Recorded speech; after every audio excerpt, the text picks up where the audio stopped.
Thailand and Cambodia are two neighboring nations in Southeast Asia. They share a long and storied history. They also share a long border that stretches for hundreds of kilometers.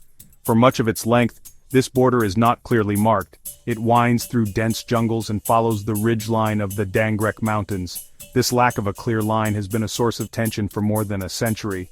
The problems began during the colonial era. Maps were drawn that did not always match the natural landscape. This left many areas, including ancient temple sites, in dispute. At the heart of this dispute is the Preah Vihear Temple, a magnificent structure from the Khmer Empire. The Preah Vihear Temple is a source of great national pride for Cambodia. It is a symbol of its glorious past. However, some in Thailand also feel a strong connection to the temple and the lands around it. In 1962, the International Court of Justice ruled that the temple itself belonged to Cambodia. This decision was a major point of contention. It did not, however, settle the question of who owned the surrounding land.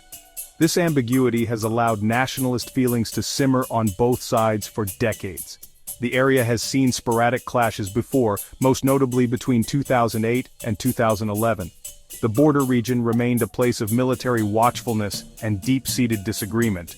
The historical tensions are only one part of the story. In recent years, the border has also become a hub for transnational crime. After a major crackdown in other parts of the region, many illegal cyber scam operations moved to the Thai-Cambodian border. These scam centers are a massive industry, generating billions of dollars. In June 2025, Thailand announced it was increasing its efforts to shut down these operations near Cambodia. This move was seen as a direct challenge by some powerful figures in Cambodia. It added a modern layer of economic friction to the old, unresolved historical grievances, creating a volatile mix. This combination of old disputes and new criminal enterprises set the stage for conflict. A single incident could easily ignite the entire region. That incident came on May 28, 2025. A minor skirmish broke out near the Preah Vihear Temple, and a Cambodian soldier was killed. This event was not the start of the war, but it was a clear warning sign. Tensions rose sharply. Each side blamed the other. The fragile peace that had held for over a decade was beginning to crumble. The historical line in the sand was about to be crossed once again, with far more serious consequences than anyone had anticipated. The conflict was not just between two armies, it was deeply personal. It involved the rivalry between two of the most powerful political families in Southeast Asia. In Cambodia, the Hun family has been in power for decades.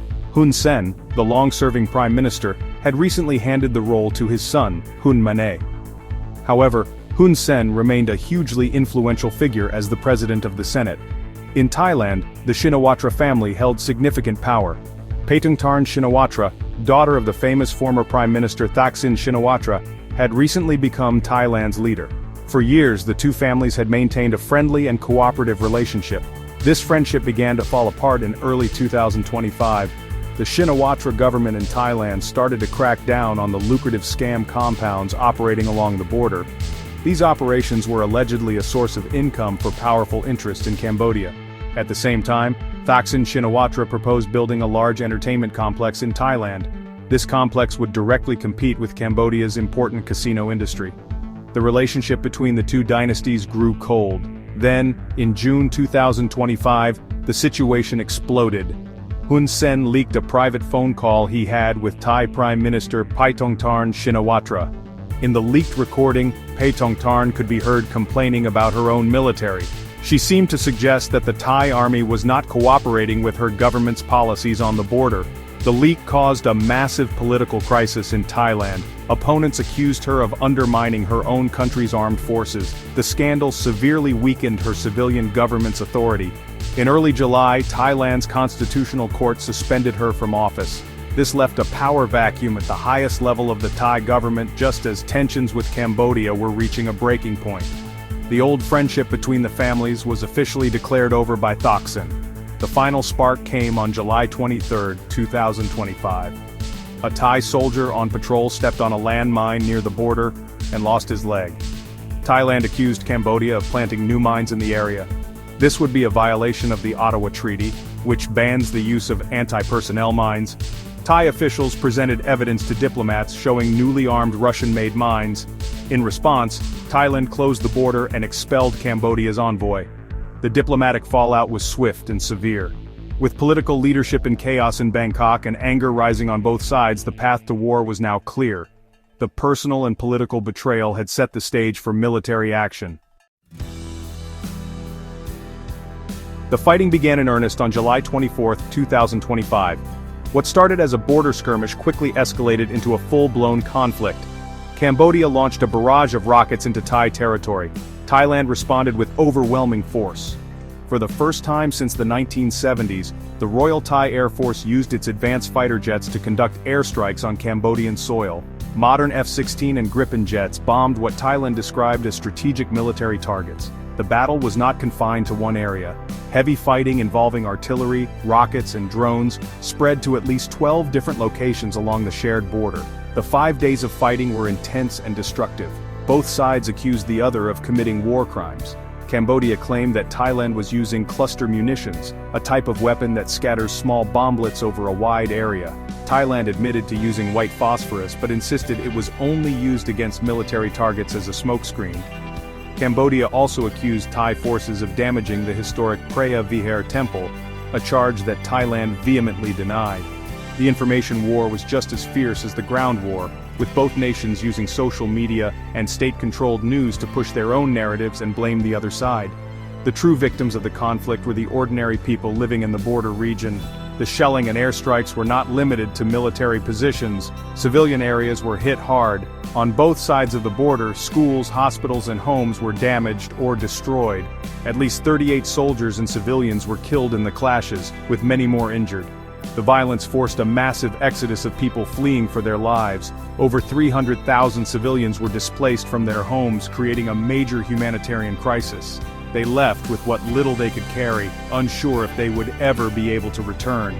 The economic impact was also severe. The conflict caused hundreds of thousands of Cambodian migrant workers who relied on jobs in Thailand to flee back to their home country. This sudden loss of income was a devastating blow to Cambodia's economy, which depends heavily on the money these workers send back to their families. The border closures halted trade and brought local economies to a standstill. The 5 days of fighting left a deep scar on the region. It shattered communities, destroyed livelihoods, and replaced a fragile peace with fear and uncertainty for hundreds of thousands of people caught in the crossfire. As the fighting raged and the humanitarian crisis grew, the international community began to intervene.